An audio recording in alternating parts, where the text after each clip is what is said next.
Thank you for choosing to watch the devotion today. I pray it will be a blessing to you. Recently, I was given a book to read written by John Piper, the title being Coronavirus and Christ. I am not an avid reader. However, I finished this book in 2 settings, partly because it's a short book, but also because it really held my attention. I would recommend you to get a copy of it and read it. It's published by Crossway, and again, it's written by John Piper, and the title is Coronavirus and Christ. In his book, John made a statement that really caught my attention.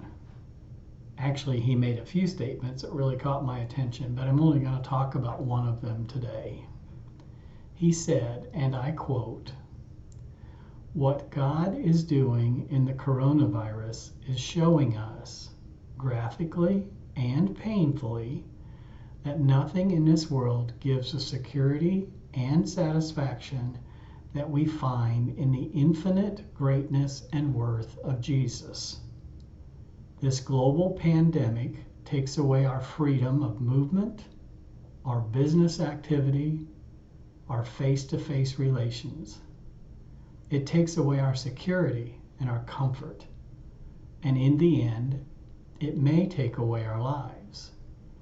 The reason God exposes us to such losses is to rouse us to rely on Christ." He goes on to cite an example from the life of the Apostle Paul. Paul wrote to the church in Corinth in 2 Corinthians chapter 1 regarding God's comfort in times of trouble. I'm going to be reading from verses 3 through 9 in a New Living Translation, and it reads, "All praise to God, the Father of our Lord Jesus Christ.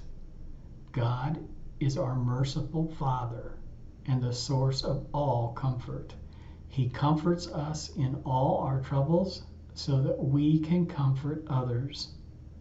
When they are troubled, we will be able to give them the same comfort God has given us. For the more we suffer for Christ, the more God will shower us with His comfort through Christ. Even when we are weighed down with troubles, it is for your comfort and salvation. For when we ourselves are comforted, we certainly will comfort you. Then you can patiently endure the same things we suffer. We are confident that as you share in our sufferings, you will also share in the comfort God gives us. We think you ought to know, dear brothers and sisters, about the trouble we went through in the province of Asia. We were crushed and overwhelmed beyond our ability to endure, and we thought we would never live through it. In fact, we expected to die. But as a result, we stopped relying on ourselves and learned to rely only on God, who raises the dead." In verse 3, Paul makes a bold statement. He said that God is the source of all comfort. He didn't say some of our comfort, or he didn't say most of our comfort. He said all of our comfort. He goes on to explain how we, when comforted by God through tough times, will be strengthened. And in turn, we will comfort others that are in need, and we will point them to Jesus. The comfort and love and compassion that we receive from God should overflow from our lives to the lives of others. Paul made this principle very clear in verses 4 through 7. Piper also spoke to verses 8 and 9 and observed that Paul and his traveling companions did not view their experience of desperation as a satanic attack or a random act.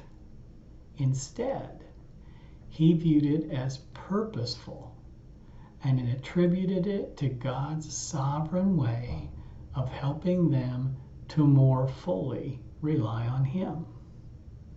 Paul's own words in verse 9 clearly summarize the point that their suffering and troubles were allowed by God. Let's read verse 9 again. In fact, we expected to die, but as a result, we stopped relying on ourselves and learned to rely only on God, who raises the dead. Paul said that he learned to rely only on God instead of self. It's so easy for us to try to do everything from our own strength. It's human nature. When things are going well in our lives, we might be able to pull that off. But when trouble or disaster strikes, we quickly find our own strength is not enough. When you find yourself in a period of hardship or suffering, do you look to your own strength or do you turn to God? As Paul said, he had to learn to rely on God. Relying on God is not something that we will learn overnight. It will take time and practice. It also requires us to view God as all-powerful and involved in our lives. When we see God as completely sovereign and in control, it will be much easier for us to rely only on Him. How do you view God? Do you see Him as sovereign? If you're struggling with this concept of God being sovereign, then I would really encourage you to pick up his book, Coronavirus and Christ, and read through it. John does a really good job of explaining the sovereignty of God. Or, if you'd rather just talk with me about it, let me know and we'll set up a time to talk. Hopefully, this devotion today has given you maybe a new perspective on troubles and suffering and God's sovereignty to ponder and think about. May God bless you and keep you safe.